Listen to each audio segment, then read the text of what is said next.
Pick up your gear and open your chests. Throw on your armor and head out on a quest. Hey, hey, it's a brand new day. On the Sword Coast, your allies will help with blades and bows and magic as well. Hey, hey, heroes on their way, fighting forever against overwhelming odds, fighting together in favor of multiple gods. Idle champions of the Forgotten Realms, idle champions, adventure never ends. Idle champions, get you all out there.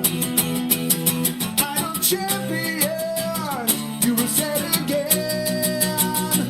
Idle champions.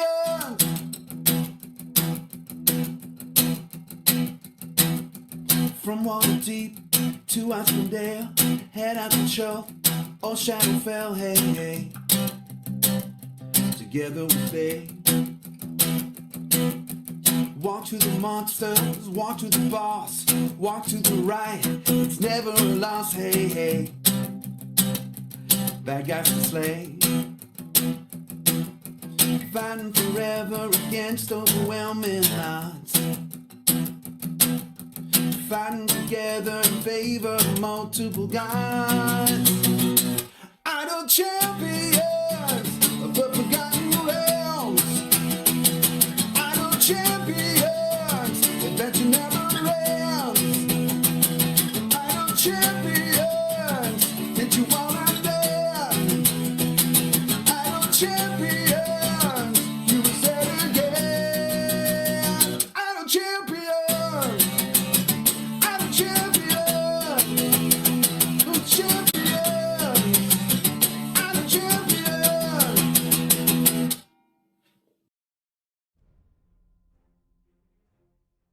Happy Simril, everybody. Welcome back. It's Gaarawarr's Guide, the tutorial show. I am Gaarawarr. It'd be weird if I was Guide, right? Right. With me today in the production booth is Gabe. Gabe is going to be managing all the backstage stuff and watching over chat, grabbing questions. In the tutorial show, we talk for the first hour and then answer questions in the second hour. So if you do have questions at any time, you can put question : like it shows down in the white box down below, in chat in front of your question, and then Gabe will grab it, and then I'll be able to answer it in the second half. We come to you today from the spine of the world, up in Icewind Dale, which is why I'm wearing my Idle Champions hoodie. Idle Champions, and it's a hoodie, and my Islecross beanie, because it's that time of year. It's time to stay warm while traversing through through the adventures of Idle Champions. At least for me. Today we're going to be talking about Simril, obviously. Year 7 of Simril, which features a brand new champion of the game, Shadowheart, straight out of Baldur's Gate 3. Shadowheart, one of the origin characters you can either play as or have as a companion in the game to your own personal character, or to one of the other origin characters. Also returning in Simril, Warduke and Yorven. We have 2 animal champions, Warduke and Yorven. Yep. I've heard people call them Warduke. I don't understand. They're clearly Warduke. You know, get it right, people. We will be respecting their name today. Warduke. All right. We're gonna dive on in. So, for those of you who are new, and there, I've seen some new people talking in chat this week. The way events work, you have 12 days. 1 day longer than Spurt lived. 12 days to complete an event from start to finish. They start on Wednesdays. They start on a Wednesday at noon, Pacifically speaking. They end on a Monday, 12 days later at noon, Pacifically speaking. So, Simril started on November 29th, and it's going to end on December 11th at noon. So you got basically 2 weekends worth of weekend buffs to help you through the event. Of course, you can always do it during the week as well, but depending on what your time, it looks like, the weekend buffs can sometimes help out a little bit. The big deal is just make sure you're getting your runs in before the very, very end of the event, because events will oh boy, event. It's been one of those weeks, folks. Events will not just be free to play effectively. I mean, they are. There's no cash involved. But when you start adventures and variants and free plays, they cost tokens. They cost event tokens, and you want to consume those before the end of the event, because once the event ends, they go away forever. So how do you know when an event is going? Well, normally when you're playing, you see the campaign banner on the left. It looks like this. We'd have to scroll down to get to Turn of Fortune's Wheel. We have more campaigns than show up. But when an event shows up, the event shows up all the way at the top. Look at that. It was hiding up there. And you click on it. It takes you specifically to a new little adventure node. And you can see that you'll be able to unlock each of the 3 champions. They will instead of free play, it'll just be normal and adventure. And the reward for each of them will be the champion itself. At the top right, you'll be able to see that there is a specific favor that is associated with this event. This event is Shar's favor, which, I mean, makes sense now why Shadowheart arrived this event now, doesn't it? Shar's favor is up here. You start at 0, but the thing about, so it's kind of like, events are kind of like mini campaigns. You start at 0. There's no blessings to buy, but the favor is still going to give you multipliers on your gold find, so it's going to make your subsequent runs easier as you earn more favor. And all of the ratings for how difficult something is, like your variants, also, just like the rest of the game, are based totally on favor. So one of the first things you want to do is basically try to get a minimum amount of favor to make everything show up as green/difficulty easy, so that you can steamroll right through it and not waste your tokens. Tokens are tracked right up here beneath the favor. You can see that it's candles in this event. This is the first of the winter events, kind of winter in Faerun. So we're gonna have 3 kind of winter events in a row, and Simril starts it off. That's how you know it's time. It's time for the end of the year, other than our actual calendar. But honestly, time flies by. I can't believe it's December. So this is a good reminder. oh, snowflakes in game. Well, where'd the year go? Now, along with kind of the mini campaign type of feeling, another way it makes it feel like a bit like a mini campaign is, hey, Yorven has their own formation. It's whatever this is supposed to be. It's like a bunny on its side, maybe. I don't know. It's got a 2 champion front line, and it does have 4 adjacencies here, and some stuff for people to hang out by themselves. Warduke has a helmet. So single tank frontline, 5 adjacencies here. So this is actually going to be the most adjacencies. Like if you were to put a DPS here, you'd have the most potential adjacencies around it. For all of the formation layouts for this event. And then Shadowheart, depending, this can be a bunch of different things depending on what you want to see here. I believe it's the icon for Invoke Duplicity may have been what they were going for, but it could also be an alien from Space Invaders. Honestly. Again, single target frontline, 4 adjacencies around a DPS here.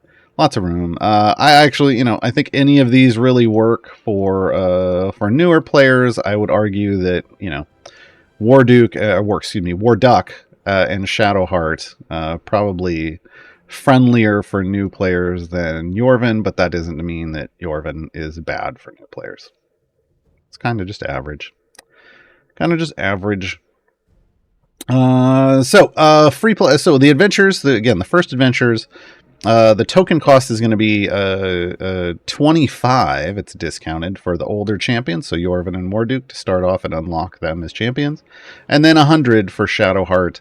The newest champion is always full price. So very easy to unlock the champions. You should always just pick all of them up. There's no reason not to.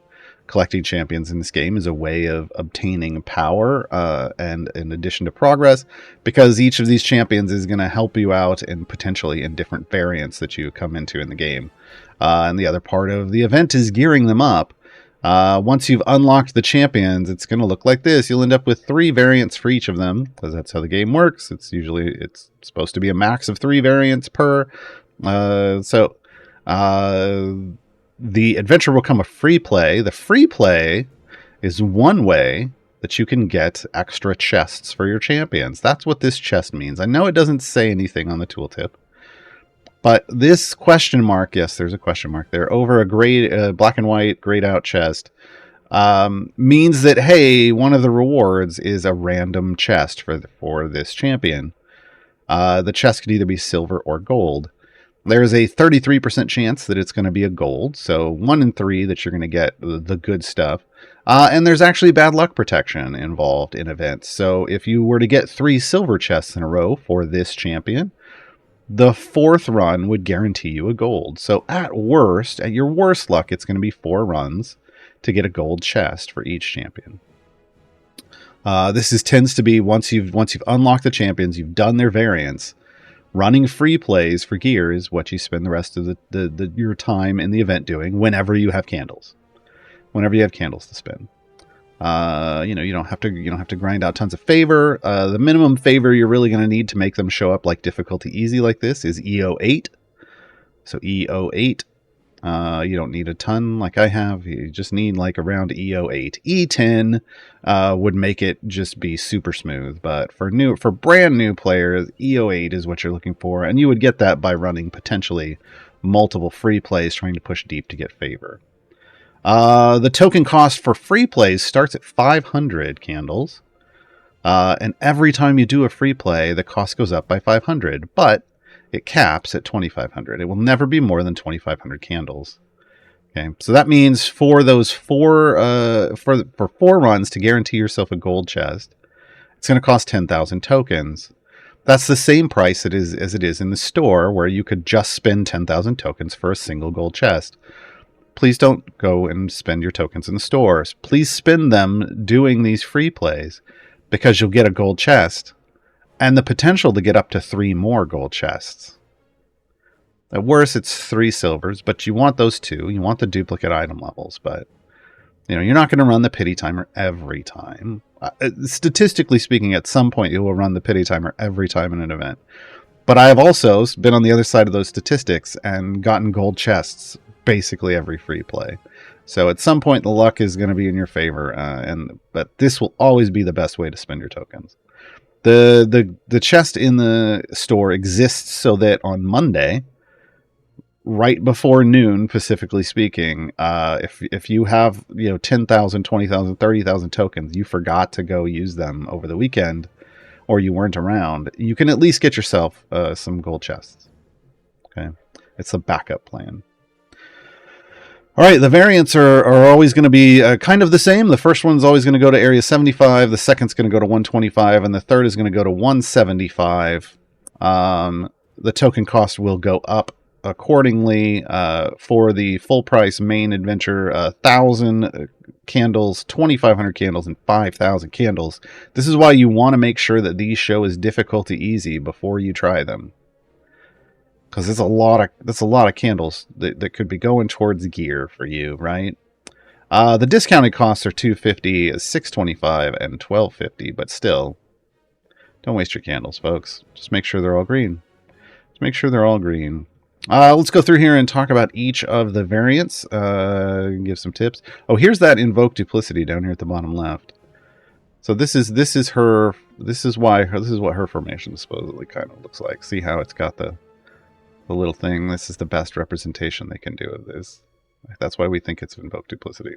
Who knows, though? Who knows? All right, let's talk about Yorven. The bunny beast. First variant is called Raven Swarm. Now, the thing about variants is they're always going to be more difficult than... they have the potential to be more difficult than a regular adventure, and generally they are.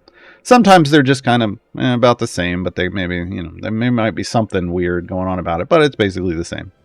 But with variants, you don't want to run deep in variants. You just want to go to whatever the completion area is and then complete it and leave and go do something else. Whereas with free plays, when you're still working on favor, doing deep runs, pushing much further, and the unlock adventures pushing much further than the completion area, kind of the idea, right? So here we go. With this one, we just have to get to 75. Yorven starts in the formation and can't be moved or removed, and this is signified down here in the formation layout by the C. That's where Yorven's going to be. So in this variant, Yorven's going to be your DPS. Yorven's going to be your DPS. 3 ravens appear in each area. The ravens drop no gold, nor do they count towards quest progress. So this is just what I call a swarm variant. They're just trying to rush a bunch of enemies at you. And you have to kill more than usual to move forward. You just don't get rewarded for it. Not in gold, right? Every 5 areas, an additional raven spawns in the swarm. So the further you push in this variant, the more ravens are going to appear. Now, I know I just said, usually you want to do variants and then you just want to leave.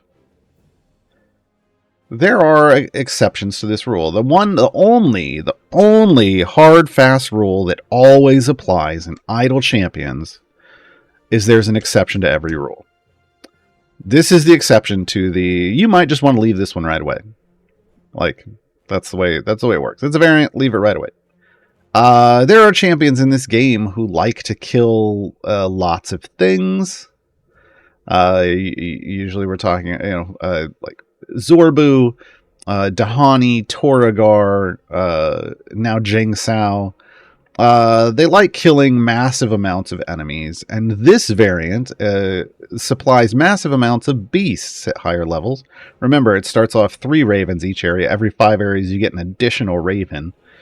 So by the time you get to area 100, you're dealing with 23 ravens, right?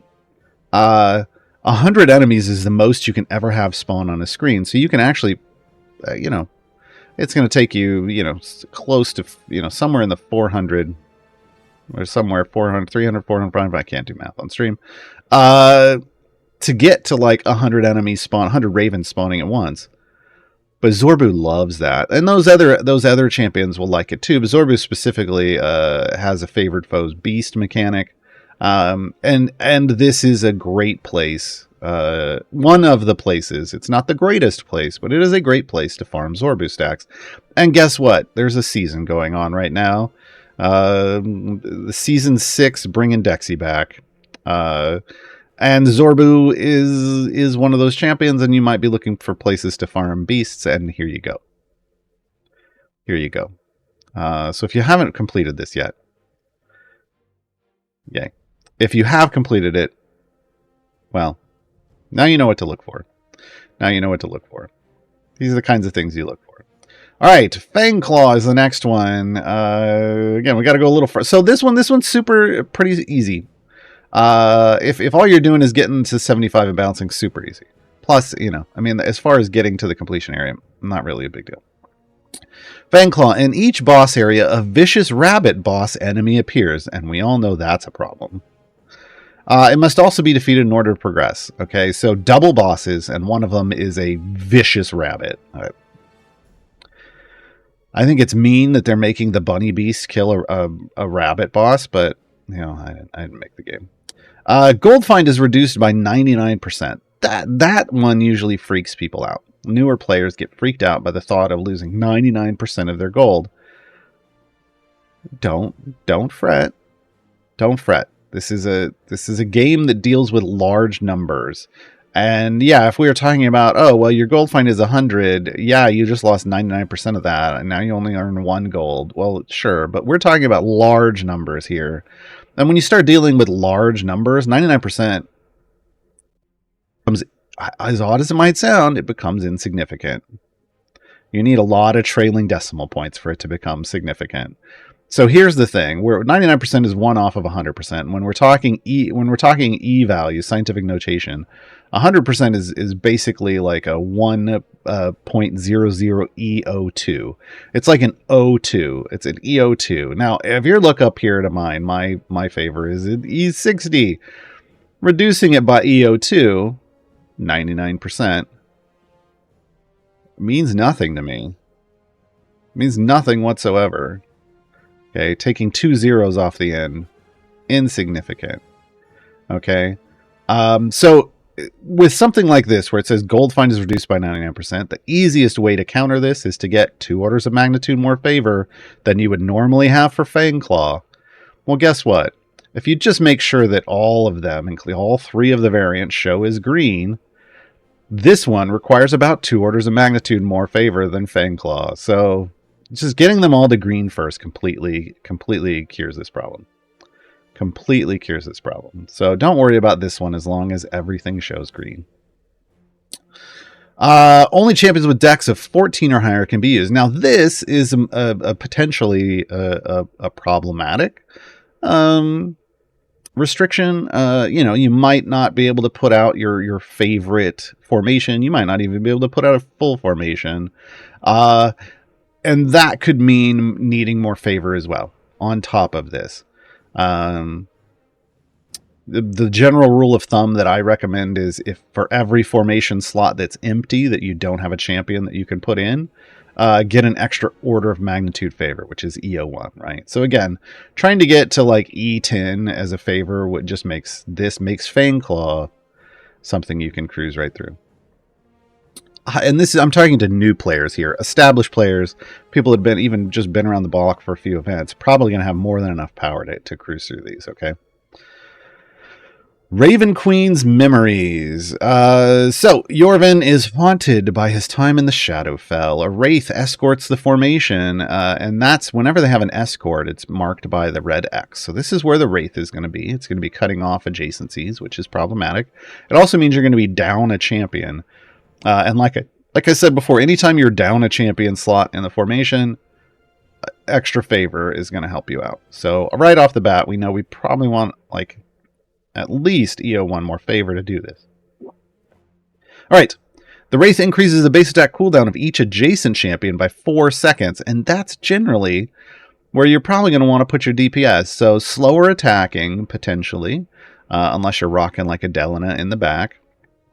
Slower attacking is going to mean that you want to make sure that you've got some beefy tanks up front and some healing or shielding so that they stay alive in between your DPS's attacks. If Yorven is in the formation, the increase is only 2 seconds. So they're like, hey, use Yorven and we won't punish you as much. This is a way to try to encourage you to use Yorven again. This is an older variant. Newer variants tend to just always require the champion, but older ones, they would give you an option and then do things like this. Enemies move 200% faster. Honestly, I like that part. The faster they get to the tanks, the sooner they trigger the tank buffs, which means the more damage I do, and then they go away. So overall, I don't know that this isn't super problematic. Again, make sure that you might want to shoot for the EO9 plus range in favor, but it shouldn't be a big deal. All right, let's talk about Warduke, a figure of action. This is punny because he's got an action figure skin, and when he arrived in the 80s, he was one of the action figures, D&D action figures. All right off the bat, we can see that Warduke is wanted in the formation, right? Like I just looked down and hey, there's a C down here. So Warduke. I keep mispronouncing his name. Is going to be wanted as a tank because he is a tank. So Warduke joins the formation. He can't be moved or removed. Warduke's normal attack speed cooldown is reduced by 1 second, so much faster attacks. Oh, they're a DPS too, by the way. All other champions have their normal attack speed cooldown increased by 3 seconds. They basically want you to use Warduke DPS. That's what they're trying to encourage here. So Warduke has some funky rules. We're going to talk about that. So this is how they're trying to teach you how to use Warduke. Okay, by making you use him as a DPS. You only have to go 75 areas, so it's not the worst thing, but Warduke can create headaches. So whenever you're dealing with Warduke, just know you're going to need to be... You can't just build a normal formation. You've got to... Everything's different. Everything's different. Yield! Again, Warduke as a tank. Warduke joins the formation. He can't be moved or removed. Only evil champions, chaotic champions, or champions with the gold find role can be used. This has to do with one of their features, so they're just trying to get you to think it's their specialization. They're trying to get you to focus on these. Yeah. Strongheart spawns in each boss area. He must additionally be defeated to progress. So double bosses again. Double bosses again. And again, with restrictions like this, more favor is going to make it more easier. Strike that, reverse it. And once again, this refers to Warduke. Join the formation can't be removed. Hey! You may only use champions that have positional formation abilities. This is another teaching moment. Warduke wants positional formation abilities. Warduke also messes with positional formation abilities, but the whole idea of building a Warduke formation is having the champions with lots of strong positional formation abilities to buff up Warduke. Warduke can still be used even though he doesn't have a positional formation ability. Well, yeah, because you said he was going to be there. All right, that's going to be the last one. So again, it's not a big restriction, but it is a restriction. You might need more favor, you know. One of the ways with these ones where it requires a champion and requires something like only champions with positional formation abilities, you can always go into a free play for that champion and try it. Put Warduke up front, only use positional formation abilities, see if you can clear area 175. If you can, no problem. And you could always just, you know, once you clear 175, you could swap in a regular pushing formation and push for favor. Get yourself some extra favor and then go do this. And if you couldn't do it, switch to a pushing formation. Go get yourself more extra favor. Hop in another free play. Try again. Right? It's a nice little cycle of practice you can do in events. All right, finally down to Shadowheart, our newest champion. The God's favorite princess. Shadowheart joins the formation. She can't be moved or removed. Only Shadowheart and champions within 2 slots of her can deal damage. This is following the shortest path. This is basically how her buff works. So they're just trying to teach you to place the DPS within 2 of her. That's it. Now, because only those champions are going to be doing damage, your progress might be a little slower, simply because the other champions aren't killing things early on with their auto attacks. But, you know, a fire breath potion could fix that, right? And a familiar on the field, they could take care of that problem. All right, so no big deal here. Childhood fears. Shadowheart joins the formation. She can move but not removed. A wolf also joins the formation, and here's the X telling you where it is. So again, you're down a champion. A single champion is a lot of power for your formation. Make sure you have more favor to deal with it, right? It's so scary that champions next to it deal no damage with their normal attacks. So that means you're going to want your DPS to be in one of these 3 top slots or this far back one. These have to be support champions providing buffs, okay? Every 5 seconds, the wolf bites a champion directly in front of it, dealing damage equal to 20% of the champion's total health. Shadowheart, along with being a buffer, is also a healer. This is them being like, hey, you're gonna need some heals here. Also, shielders are great for this as well. If you have someone who can full party shield, those bites will just come out of the shield totals instead of their actual health totals. If the shields are solid enough. All right, duplicity without duplicates, the final variant. Shadowheart joins the formation. She can move but not removed. Each champion in the formation must have a unique dex score. Folks, I've been playing this game for over 6 years now. This is the first time they've given us a variant like this. And yeah, it's potentially rough. This one's potentially rough. It depends on what your bench looks like. Yeah. I think the best way to know if you can do this is that tip that I said before about free plays. Go into a free play for Shadowheart. Try to make everyone have a unique dex score. Only use people and see how far you can get.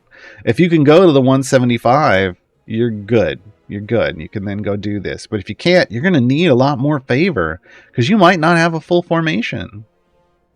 And because it's the hardest one, that means you're going to need more favor than the EO8 if you don't have a full formation. Okay. Yeah. It's yeah. This one's a little fun. All right. Shar bless you. Okay, let's hop into a free play here. We'll do a Shadowheart free play. And we'll get to talking about the champions themselves. The champions themselves. Boom, get out of here. Get out of here. You're not welcome. All right. Shadowheart joins us in slot 6. Yorven is not there. Yorven's right here. Yorven's in 10, and Warduke is in 8. And there you go, folks. In case you're wondering why I'm making sure to pronounce their name correctly, it's because they are now correctly in game canonically Warduke. The only thing I do, this isn't, folks. This is a skin. This is what the character would normally look like, but it is Warduke. And the only thing I don't like about this skin is that it doesn't change their name. All references to their name to Warduke. Sandy, get on that, please. All right. So these are the 3 champions. You know what? We'll start with Warduke because why not? Let me give everybody a few levels and get this train rolling. All right. Come on. There we go. All right. Let's talk about Warduke.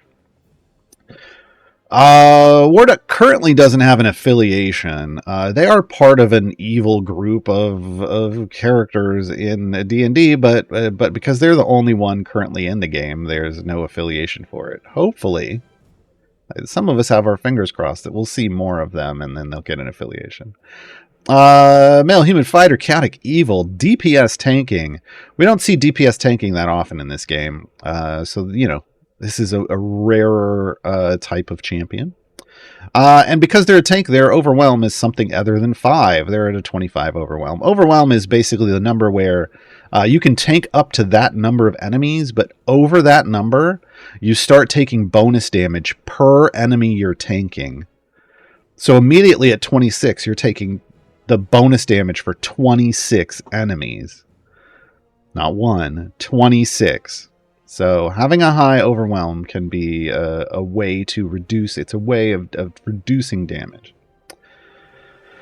Base attack is Nightwind. Warduke moves up to the closest enemy and swings his sword, dealing 1 hit to all nearby enemies with a melee attack. So you do get a what I call a PBAOE, point blank area of effect, which is nice. I mean, you kind of want some wave clear on a DPS. And their ultimate is Flame-Tongued Sword. Warduke's sword Nightwind ignites in flames for 30 seconds. For the duration, Warduke deals an additional 1000% damage with his normal attacks, and he takes half damage from all sources. So this is not only a damage boost, it's a defensive ultimate.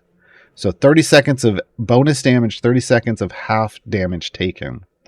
If Warduke activates his ultimate again before its effect expires, the duration is refreshed. So there is basically a way that you can, if you get the ultimate cooldown down low enough, if you could somehow get the ultimate cooldown low enough, or just refresh the ultimate cooldown, which there's ways to do this in this game, then you can keep this effect going constantly. It's not going to come just from capping out your ultimate cooldown item, most likely. You know what? I don't know. Maybe. But there are other things in the game, other champions that lower ultimate cooldown durations. There's buffs that'll lower ultimate cooldown durations, and Dungeon Master can do that. So, there is the potentiality here to just keep that effect going all the time. A trained killer, each time Warduke attacks or is damaged, he gains a remorseless stack. So again, this can stack up, when you're just instantly killing things like we are here, and it can also stack up potentially even faster when you're not killing things and they're all stacking up on on Warduke. Warduke increases damage by an amount for each remorseless stack he has, stacking additively. Stacks reset when traveling to a new area. So the longer you're on an area, the more this bonus is going to build up. There is no cap, but it is additively stacking, and that's just kind of the way. And it has a very quick diminishing returns. But it does mean it could stack infinitely if you could stay alive infinitely. Just keep that in mind. Bodyguard for the highest bidder. This is the health share. All good tanks have a health share ability. Increases the health of all other champions by 25% of Warduke's max health. Chaotic inversion. Here we go. This is the point, like up to 120, Warduke is a normal champion. Once you get to 130, everything changes and the headaches ensue. Or the fun, if this is your fun. Most positional formation abilities targets are inverted. It's a very short sentence for making the whole game go, what? What this means, I have to explain this. Anybody who is in software understands what this means immediately. Those of us who don't deal with software all the time, there are two, I just got to tell you now, there are two different definitions of inverted. There's what I consider the regular definition, and then there's the software definition. The game clearly uses the software definition, so I'm going to explain that to you now. What this means is, if you go to a positional formation ability like this one that says Shadowheart increases the damage of champions within 2 slots of her, this is positional formation ability. When it inverts it, it now says Shadowheart increases the damage of champions not within 2 slots of her. That's what it does. That's what they're talking about when they're inverting for Warduke. Not before the positional clarifier, which is within 2 slots. If it said Celeste, everybody knows Celeste. Celeste buffs adjacent champions. In Warduke's formation, Celeste buffs not adjacent champions. So you have to keep that in mind. So in this situation, Shadowheart is within 2 of Warduke, so is not buffing Warduke. Shadowheart would need to be over here to buff Warduke, and we can see this because Warduke wants positional formation abilities. These arrows pointing in tell you how many are applying. So if I put Shadowheart over here, we see that now Warduke is being buffed by Shadowheart's positional formation ability. Okay, so you got to have that not in there. Yeah. So don't be like me and get super confused because it's not working right because you're using the other definition of inverted. I don't usually use Warduke.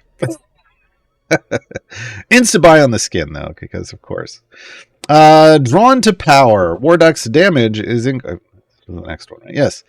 Damage is increased by each positional formation ability affecting him, stacking multiplicatively. That's the good way. Buffs apply to the pre-stack multiplier. That's the OP way. This is why people love Warduke. People like to go all in on Warduke formations. Warduke is one of the, considered mathematically top 3 champions for DPS in the game. Because of this. Because when you stack multiplicatively and there's item support, which there is here, and that item support applies to the pre-stack multiplier, the math gets real wild. Real wild. Because that means every time I throw item levels onto Warduke, and I use those blacksmithing contracts, this initial multiplier goes up and up and up. And then that multiplier multiplies by all the others who are also that high. Redonkulous damage. Redonkulous numbers. This is what we look for on every champion. Whenever we see a new champion come out, we're looking, is anything stacking multiplicably? Because that's the good way. That's a strong, that's going to be a strong ability if it stacks multiplicatively, as long as it has a decent number of stacks available. When it then follows up and it says buffs apply to the pre-stack multiplier, or if that statement isn't there, but there's an item and buffs, and we look over here and buffs are applying to the pre-stack multiplier, we get very, very happy. We get very, very happy. Okay. All right. Specializations. Here we go with the specialization choices: Chaos Reigns, Mercenary for Hire, or League of Malevolence. This is what I think would be the that's the name of their affiliation if they get more champions. All right, so this is somewhat similar. Basically, we're creating stacks, and they're stacking multiplicatively, so that's the good way. You can't just look at the number down here to determine what you're gonna do. You need to also look at the values, because the values are different. So Chaos Reigns, Warduke's damage is increased by 100% for each chaotic champion in the formation. All of these stacking multiplicatively. Mercenary for Hire is 300% for each gold find champion in the formation. And League of Malevolence is 500% for each evil champion in the formation. So ideally, you would build a formation that their favorite formation is one where there's lots of evil champions, because they get a large number of stacks, and it's a 500% multiplier. Excuse me. In this formation, we would still, as odd as it might sound, even though it's only 100%, there's one of these, there's two of these. We want the two, because one means nothing because you're not getting any multipliers. Two of them, at least it's 100% times 100%, and that's going to end up being a bigger number than the 500%, because math. Okay. I think. Wait, no, hold on. I'm wrong. I love it when I'm wrong on stream. That's the way it feels. That's the way it feels. But that's not how this game works. See any math. Here's what you have to do. I forgot. Even I forgot my tips for how to figure these out. Because what I would really love down here, instead of champions in the formation targeted, is for this to tell you what your buff currently would be. I would love that. But that's not how this works. When you're trying to figure out multiplicatively stacking bonuses with a variety of values like this, you need to convert the percents into flat numbers. So what are flat multipliers here? 100% is 2x. 300% is 4x. 500% is 6x. Because that's just how it works. Okay? So, this would be 2 times 2, which is 4. This would be 4 times 0, which is 0. Hope everybody understands that one. And this would be 6 times 1, which is 6. League of Malevolence would be the bigger bonus. Yeah, Warduke too much maths. Yes, that's why I don't do Warduke. But, well, it's not the only reason I don't do it. It's the multiplicative, the inverted positional formation abilities is why I don't do Warduke. So, don't be like me when I started explaining these. Be like me when I finished explaining these. Convert these to the flat values and then use those values for the multipliers. Okay, so we're going League of Malevolence. This is why I don't like doing math on stream. My mind is not ready. It's using the other side of its brain to explain this stuff, and it's not ready to do math. That's everything. Again, the big thing here with Warduke is the chaotic inversion. It does create a lot of chaos. It does change how you're building your formations. It's no like you, and this is one of the reasons why I have a hard time wrapping my head around Warduke, is that I played this game for a very long time and learned all of the champions just by default for the most part and how to use them. And Warduke makes me relearn the entire game again. And yeah. But if you're coming in fresh, Warduke, real strong. Item-wise, damage, self-damage item, because they're not a support. There's no nothing for all champs damage. We got a trained killer itemization drawn to power. This is the good one. This is the one you want, like shiny or golden with lots of item levels on it. Shield of the Unnameable. This is for their spec choices. So I mean that's also multiplicatively stacking. So this is not not the worst. You get a health item. Every good tank has to have a health item. If they don't, they're not a good tank, and they're going to fall over when you get to higher levels. And then ultimate cooldown. Feat-wise, they have a variety. We've got some health, which is good. You need that. There's some self-damage. There's a special taunt feat now. So it increases the damage of Warduke, but it also makes it so that their attacks have a chance to taunt enemies. So this is good in multi-tank formations if you want everybody hitting Warduke. It also means that you could use this in a multi-tank formation maybe to keep a squishier tank alive.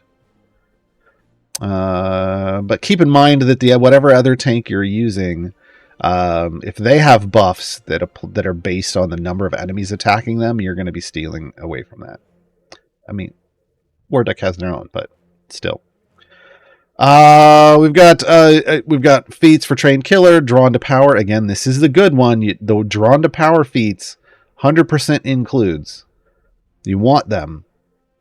You do. You want them, precious. Because again, this is the pre-stack multipliers, and that includes feats as well. Specialization feat, we've got charisma that allows them to qualify for patron Zerial stuff, and then you can up their overwhelm. So if the bonus damage is what's killing them, you can up that overwhelm to reduce the bonus damage and keep them alive. All right, up next, let's talk about the Bunny Beast. He has some skins? Oh, that's right. Yeah. There's a Kobold one, and then there's this Thespian one, and they both scare me, so we stay with the base skin.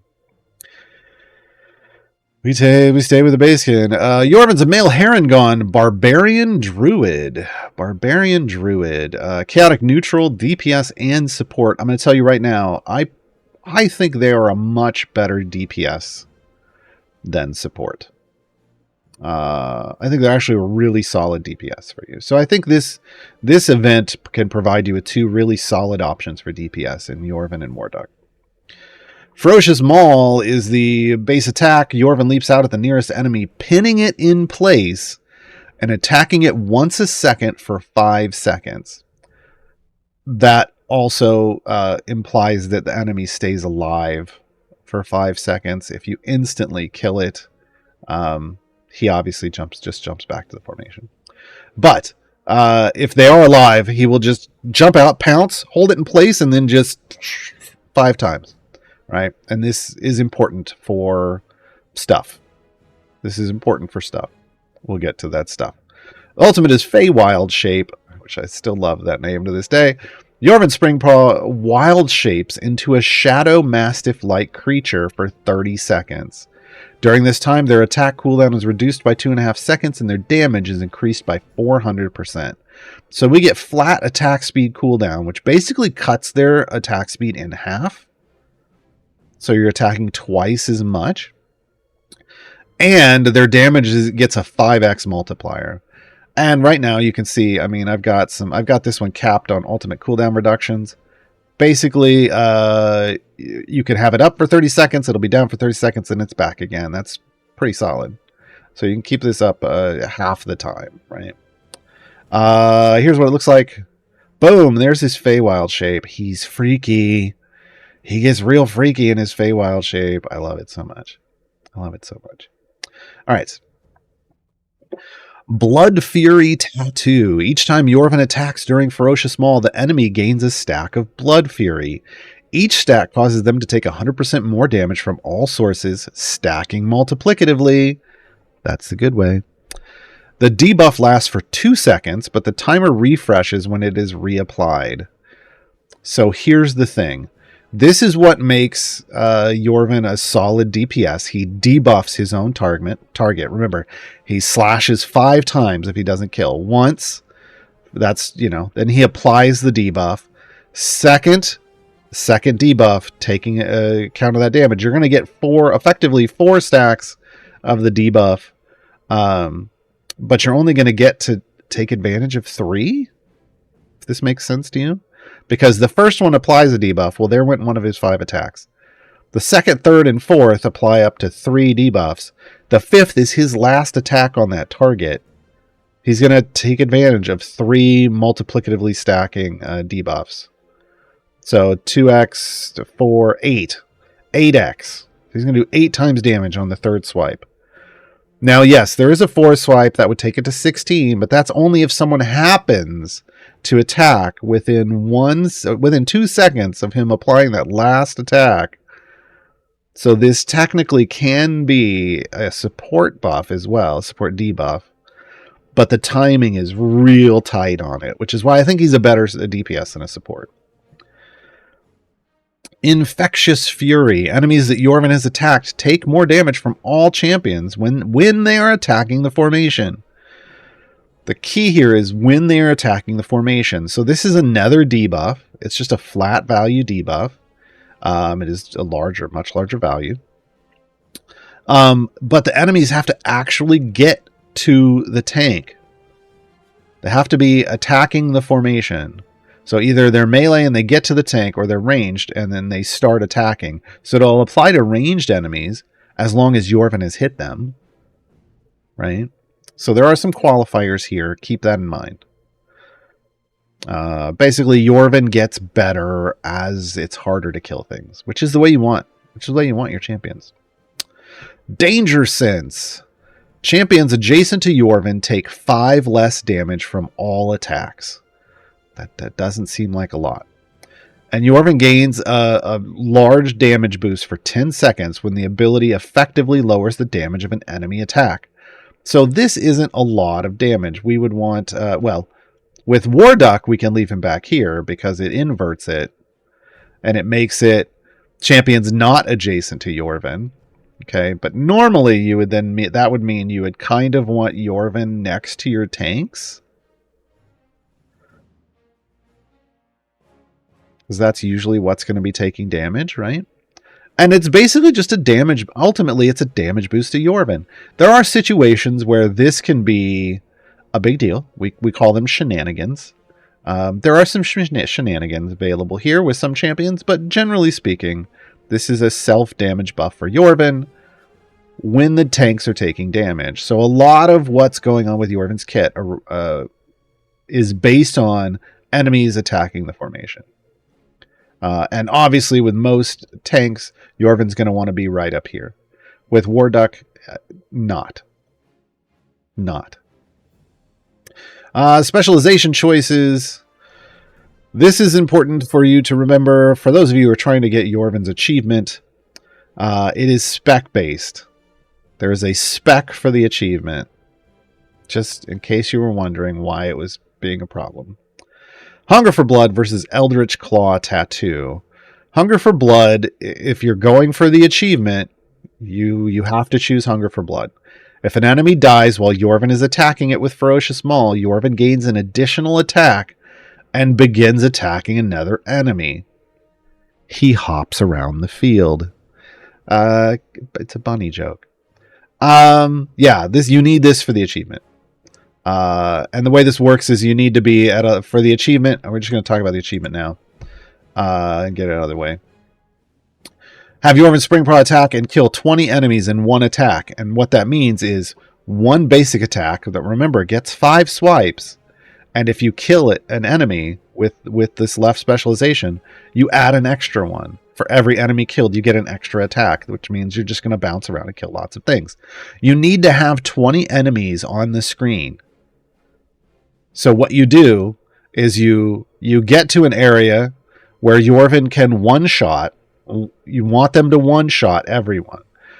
But you don't want anyone else killing. You pull Yorven out of your formation. You let 20 enemies build up. You drop Yorven back in. Yorven goes to Bunny Town and just hops around and kills 20 enemies in one basic attack. That's how that achievement works. It's real straightforward. Once you understand it, it does take the specialization. You cannot do it without the specialization. Okay. Eldritch Claw Tattoo. This is what you're going to use for everything else. Literally, Hunger for Blood. It is just for the specialization. There is no other functional use for Hunger for Blood. There just isn't.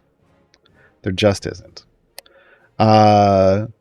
So, Eldritch Claw Tattoo. Each time Yorven attacks during Ferocious Maul, and that's 5 attacks, Eldritch Energy shoots out and zaps a different enemy. So, basically, a kind of a targeted extra bonus damage. Dealing damage based on the amount of health Yorgen's target currently has, capped by Bud. So, basically, it's Bud-based damage to all the other enemies on the screen. This is what you want. But to 1 each time. So 5 more hits potentially. 5 more hits. That's what you want. That makes Yorven effectively multi-attack. A multi-attack champion, and you need that wave clear on DPS. That's it. Yeah. So real straightforward. Just remember his kit really kicks in when you're deeper and enemies are hitting your formation. Okay. Pair of damage all champions items, which, technically one of these should have been a self-damage item because he has DPS and support, but a pair of damage all champions items. We get Blood Fury Tattoo, we get Infectious Fury, we get Danger Sense, and then you get an ultimate cooldown reduction. Feat-wise, we see damage all champions, we see self-damage, you get Blood Fury Tattoo, you get Infectious Fury. You can increase the damage reduction of Yorven's Danger Sense. So from 5 to 10. Sure, see any. If it was a percent, it would have been much cooler. Increase the damage boost of Danger Sense. Charisma, once again, charisma boosts are usually looking to get you to 13 to qualify for Zariel. Yeah. That's Yorven. Oh, did I look at Warduke's achievement? I didn't. Warduke's achievement is, while Warduke is at the front of the formation, have at least 9 stacks of Drawn to Power. Again, Drawn to Power is that positional formation ability. So you just need champions with positional formation abilities, and you need to move them so that this number in the middle of these arrows gets to 9. 9? Okay. It's totally possible. We've done it. In fact, the higher you get that number, the better Warduke is. So, all right, let's talk about Shadowheart, our favorite princess, female half-elf cleric of Shar, lawful neutral. Yes, for story reasons. Healing and support. Member of the absolute adversaries. Currently, we have 3 absolute adversaries in the game: Astarion, Lae'zel, and Shadowheart. More are coming. And Justin dropped the Chris Dupuis level spoiler this week. If you did not hear it, you get to hear it from me. Dark Urge confirmed coming to Idle Champions. That's a big deal, folks. That's a big deal. So more absolute adversaries, origin characters coming, including the Dark Urge. I'm in the middle of I'm towards the end of a Dark Urge run in Baldur's Gate 3 right now, and oh my god. This game is so good just playing through other ways, but the Dark Urge, it's dark and twisted. I know I've heard of people who started Dark Urge playthroughs and saw how dark it was getting and quit the playthrough and went and did something else because nope, don't want to play that. That character's dark. Oh yes. I can't wait to see its incarnation in Idle Champions. All right, so again, Cleric of Shar, base attack, Sacred Flame. Shadowheart casts Sacred Flame on a random enemy, dealing 1 hit. Yeah, it's normal. Just normal stuff. First ability, Twilight Trickery. This is your main buff. Shadowheart increases the damage of champions within 2 slots of her by an amount that varies. It goes up, with things. So yeah, that's it. Just as long as you make sure you're within 2 slots, you're good to go. Light in the Dark. Shadowheart heals champions in the 2 columns ahead of her for an amount every second. That amount goes up with stuff. So she's like a Celeste. Think of it as like Celeste in life spec, right? So heals go to champions in the 2 columns in front.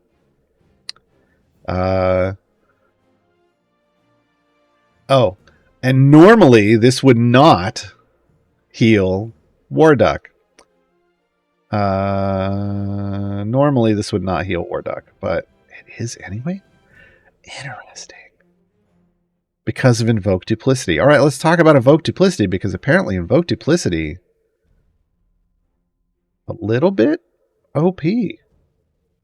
Invoke Duplicity makes some things interesting. Okay. We're just gonna skip. We're gonna skip that tadpole thing. Ignore. We're gonna come back to that. Invoke Duplicity.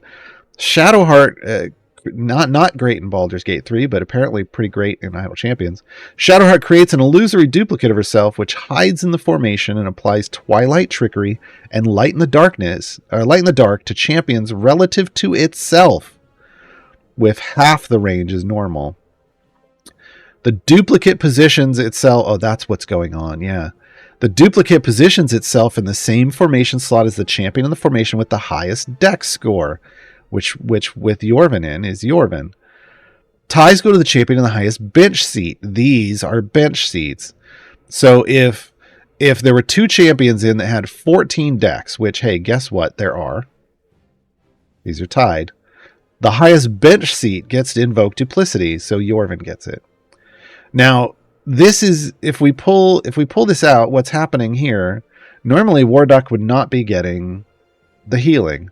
But because Shadowheart's Invoke Duplicity only heals at 1 space away, like 1 column in front, it's going to function on Warduke. Warduke will still soak it up.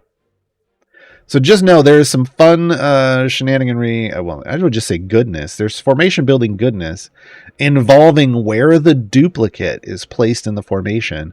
And you can effectively, in some situations, make it heal the whole party, depending on how big the formation is and what's going on. Well, yeah, that would only work on a 3 column. Well, you could heal more of the party, which is great. You could also buff more of the party, which is great. Right, especially with positional formation abilities, people soaking up positional formation abilities. Yeah, like I said, we're getting 3 over here, and that's because we're getting like 2 versions of well, no, we're getting the healing and the buffing's coming off of this, and the healing's coming off of this, and then we get the buff if we move it over here. And if we move back down here, then we get 4. Then we double dip. So if we move Shadowheart back here, we get up to 4 because we're double dipping, because you're getting her version of her heal and her buff, and then you're getting her duplicate's version of her heal and her buff. Technically, you should also be getting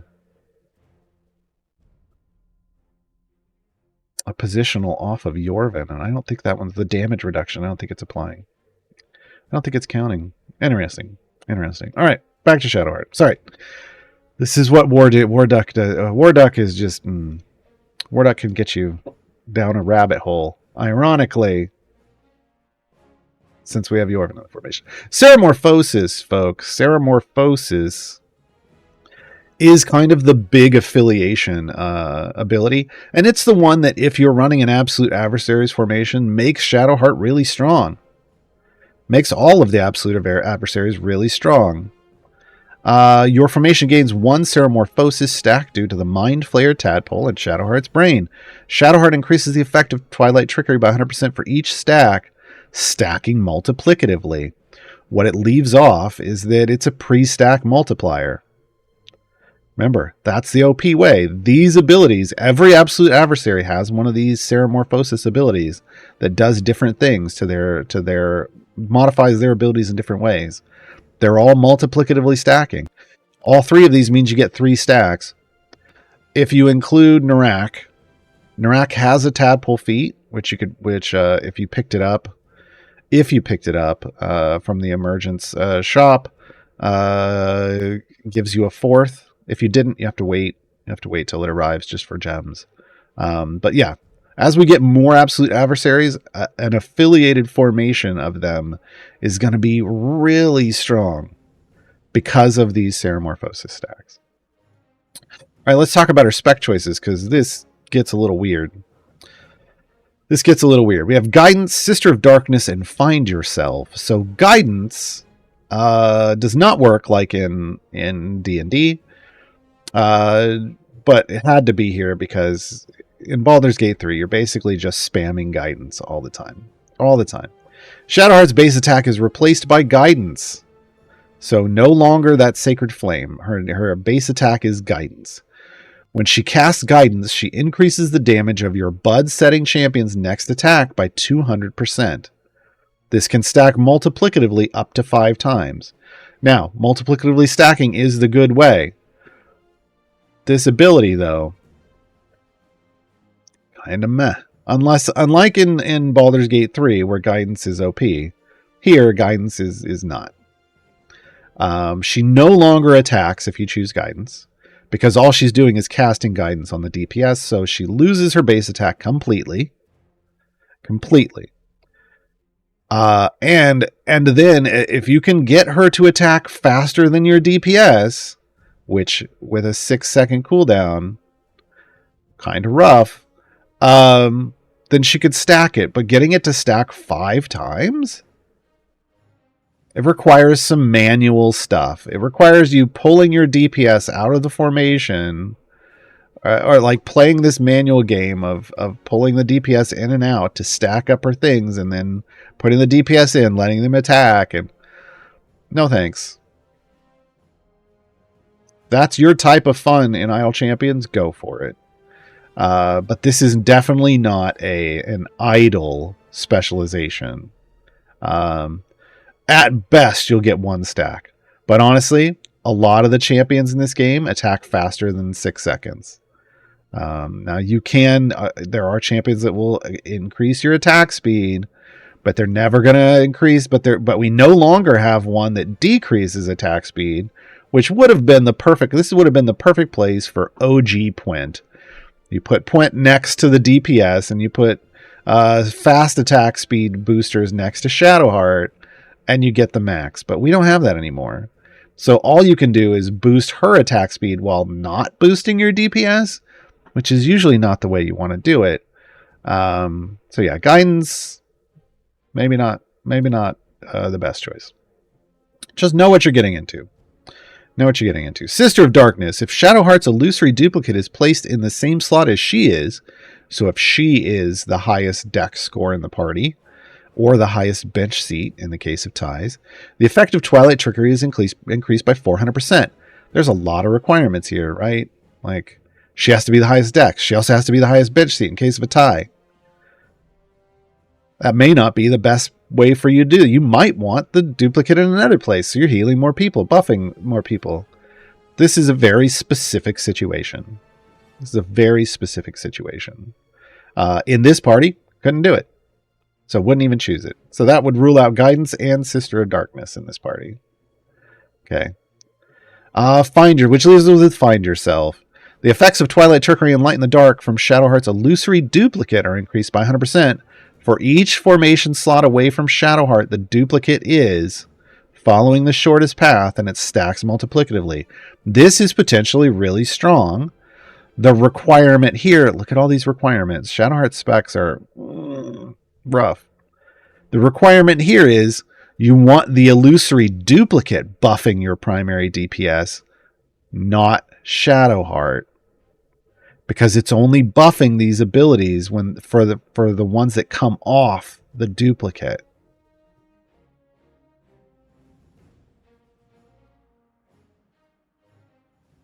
You know? Yeah. So just this is also very specific to the formation, which is weird, because then if the formation doesn't make her, if she isn't the highest dex or the highest bench seat in the case of a tie, and you're buffing with her and not the duplicate, then you have to go Guidance, and Guidance is like, right? So be aware, Shadowheart's spec choices are maybe not, they're a little rough. You just have to be aware of how they work. You can't just pick the middle one because it's got the biggest number. And you got to play the multiple. You need to be buffing. You need to be like, your duplicate needs to be buffing your primary DPS, but Shadowheart needs to be really far away from the duplicate so that you can get the most multiplicative stacks. There's a lot going on. I think that's everything. Yes. Ultimate time. Absolute Sanctuary.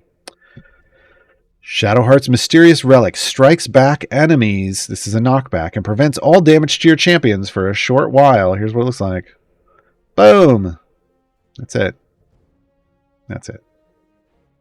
But it is nice to prevent all damage. It would be nice if it told us how long a short while was. That would be nice. Item-wise, we're gonna itemize her up live here in a moment. We're gonna talk about the most efficient way to get items on your champions and get them into a functional place. But feat-wise, damage all champions, Twilight Trickery, Ceramorphosis, again, insta include, Light in the Dark. Everything else is fine. Yeah, I would want this one. I want more Ceramorphosis. Thank you. Yeah. And then after that, she's really her stuff is really basic. You just want the biggest numbers. Yeah. She doesn't have any like funky stuff that alters things, and she doesn't have any stat beats, and yeah. So it's just really straightforward. Her achievement: complete 100 areas while her illusionary double is placed in the same formation slot as she is. You just need to make sure she's the highest dex or she's the highest bench seat in the case of a tie, and then run 100 areas with her. Don't do it in the background. I'm told it doesn't work there at all. So active party only, but 100 areas is nothing. We've had to run like 1,000 areas for stuff like this on other champions. So she got out super easy, which makes sense because she's Scott's favorite princess. All right. Gearing up your champions. Then we're going to go into Q&A. I know we went a little long, but it happens. I talk a lot. We got 8 questions stacked up already. So if you have questions about what's going on, then throw them in. Remember, question : before your question. Let's talk about efficiently itemizing your champions. Now, a lot of people come in, they're like, Gaarawarr, how do I get my champion up to full epic the fastest? I go, that's not how this works. There is no getting to full epic fast. Well, there is a way to get to full epic fastest, and that's you come over here and you buy, well, not this, but you buy like one of these chest packs for 42 gold Shadowheart chests. That's how you get to full epic fastest. Because the thing about epics is they are just pure RNG. That's the purple gear. So it's a number. Epics are a numbers game. So there is no really getting to epics fastest. There just isn't. What you can do though is get to full blues very quickly and efficiently, and that's what you want to focus on. You want to use your resources efficiently. So we want to get to full blue as efficiently as possible. Put ourselves in the best position to use these champions, because blue gear is really where champions really come online with their multipliers. They can be fully functional in blue gear. Purple is more of either an in-game thing or a long-term thing. Like I'm going to get full epic today. I am an in-game player. It's not even going to be the ridiculous kind of in-game stuff that some other players have, but I am in-game enough that I can get full epic on a new champion right out the gate. But it took me a while. Well, it took me years, because back when I started, they didn't have a lot of the ways to get gear that there are now. But then once I got all my champions to full epic, it's been very easy to keep it there. So getting to full epic is going to be kind of a long-term goal. So just worry about getting to blues. And how do we want to get to blues? We want to use our chests. Got a variety of chests over here. And the ones that are going to matter here are going to be our electrums that you get from streams like this one, which today's code is favorite princess. You get Electrum codes from streams like these, right? Electrum codes can drop gear for any champion you own, which might seem counterintuitive. Why would we do this if we just want to gear up a specific champion? But I promise I'll explain it. It makes total sense here in a moment.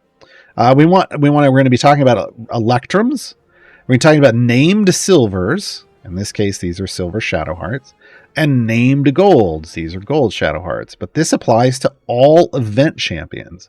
And event champions are champions that arrived in an event. Shocker. But that also means when you're going to do time gates, those are event champions as well. And this strategy applies to them too. And you don't want to open any chests until you've unlocked all your new champions. All your new champions, okay? Because we want to spread this love out across all the new ones. So here's to get to efficient, we need to understand some rules of chests. Silvers and Electrums give up their gifts in this kind of the same way. They don't really have any drop rules other than it will try to target upgrades if like when the rarity rolls, if they can give that upgrade to somebody, they'll give that upgrade to somebody. But if when the rarity rolls, everyone already has that gear, like gear of that rarity, it's just going to be a dupe somewhere among all of the 128 champions in the game. But, and this is the important part, these Electrums and Silvers, if you have no gear on a champion, when you open that box, it's going to be guaranteed to go to the champion with no gear. It acts like a little magnet because going from no gear to any rarity of gear is considered an upgrade. It's considered an upgrade. And Electrums and Silvers will target upgradable spots first. Now, the thing here is these are named Silvers. We know where they're going, so we don't want to use those first. Because they're guaranteed to go to Shadowheart. And if we open these first, then we are just 1 in 128 for where this gear lands. But if we open the Electrums first, it's guaranteed to go to Shadowheart. Demonstrate. Shadowheart gear.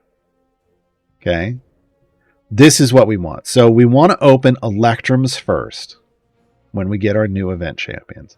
Because we're getting more efficiency out of the total number of chests that we have. Because we're getting to spend some of these utterly free and easy to obtain Electrums to get us our gear. And Electrums can drop all the way up to blue gear. If you have enough Electrums, you can get full blue just from Electrum chests. In fact, I'm going to do that today. I have enough. I save them up between events. We get anywhere from 25 to 30 a week. Well, we're about to go into winter holidays at the end of this month. You'll get very few, but normally 25 to 30 a week. And because I'm only gearing up one champion every event, I can get full blue off of these alone. But if you have fewer of these, just know you want to start with these and then follow up once all of your Electrums are gone. Then you want to pop the Silvers. And then you want to pause and you want to look at what your gear is, because what we're trying to do before we use these precious, precious gold chests, we're trying to get to at least green gear across all of the slots for your new champions. Now, the reason for that is because gold chests do have rules for how they drop gear. Their rarities are green, blue, and purple, but they will guarantee you an upgrade. Not like silvers and gold. Silvers and Electrums. Silvers and Electrums will try to upgrade. If it is an upgrade, it will put it in good places, but they don't guarantee one off of every chest. Golds will guarantee you an upgrade, but only if it's upgrading from empty or white to green or blue. They won't guarantee the purple. Purple is RNG or pity timer. Okay. So if we can get with Electrums and regular and named Silvers, if we can get our gear to green, that means each gold chest we open is guaranteed to give us blue or better gear. That's the efficient way. That means with 6 gold chests, 6 or fewer, because they can drop 2 item pieces. 6 or fewer gold chests, we could be full blue. Minimum full. It'll be like at least 5 blue, 1 purple because of the rules here. Okay. And that's a fully usable champion. And that is completely doable for all 3 champions in an event if they're all brand new. Everyone can do this. Okay. All right. So now the other rule around a gold chest to try to get purples features this purple bar down here. This is called a pity timer. The first time you encounter a brand new gold chest, like gold Shadowhearts just arrived in the game, the pity timer is set to 4. And what that means is if I don't get a piece of purple gear out of my first 3 chests, I'm guaranteed one on my 4th. Now, once you get a purple out of a chest like this, it resets the pity timer. The pity timer is normally 10. So if you're trying the hardest way, if you run the pity timer, it would take at most 54 gold chests for a gold champion chest to get to full epic. Okay, so here we go. I'm going to just pop all these, and I'm going to end up full blue on Shadowheart, unless I have the worst luck. Nope, there we go. Full blue. So, and there's my achievement. Yeah. Now, normally it would have just, started whites and greens, and then it would have worked its way up. And if I look at my collection for Shadowheart, it's going to show like kind of a mix of, here we go, of stuff. I didn't even get whites down here. I didn't even get a green here. That's fine. For you people that are worrying about collections, don't fret. I'm about to open a bunch of silvers, but then more electrums come in, and electrums will ultimately fill in all these slots. This is just for collectors. It doesn't actually get you more power. The highest rarity is what matters. Okay.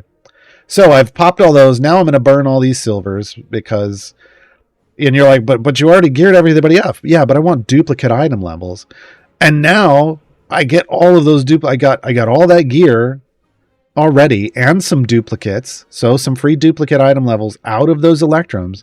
And then I'm guaranteed that all of these are going to be duplicate item levels to make Shadowheart stronger. It's not going to be outrageously strong, but when you're newer, take every piece of power you can get. See, now I'm fully decked out. My item levels are bumping down here. What do I got? 28, 53, 38, 40, 43, 34. I'll take it. I'll take it. Now, and then the key is, now I'm gonna get. Now you're just at this point you're just hunting for epics, and I'm running the full pity timer here. This last one is guaranteed. Boom, and now it reset my pity timer. Okay, and then I can just open these bulk because I'm guaranteed. There's a bunch, so I'm guaranteed to get full epic. There we go. And now I have a fully epic Shadowheart. Right, that's how it works. Now, again, the full epic part is end game or cash. You got to have lots of tokens for the event. You earn tokens the one every 25 seconds. I didn't talk about this at the beginning. You earn one token every 25 seconds as long as you're killing things. But you can open up bounty contracts, and they will reward you tokens. So you get to a point in the game where you start saving up all your bounty contracts in between events, and so that you have a lot more tokens and thus a lot more gear for your new champions. And eventually you'll start earning enough gems every 3 weeks where you can earn enough chests like I did, where you can get full epic every time. Okay. All right. Again, I'm seeing more questions come in. Good. Those will get put in the document. We're going to take a short musical interlude with Yorven's song. This is Bonnie Beast, and then I'll be back to answer questions.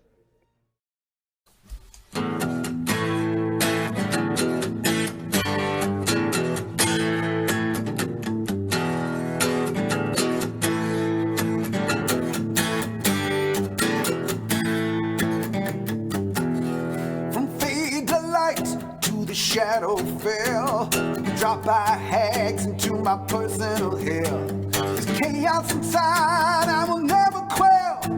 This rage will never dispel. Took the shadows inside me and I made them my strength. Learned to live like a beast to survive. To get back to my home, I would go any length. In the darkness, I learned to thrive. Scratch and claw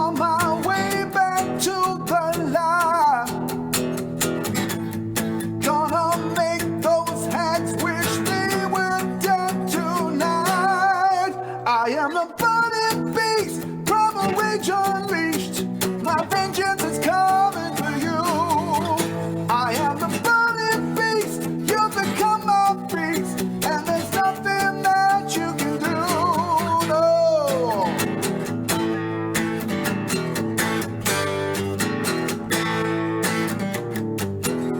My wicked claws and my deadly bite, ripping monsters apart.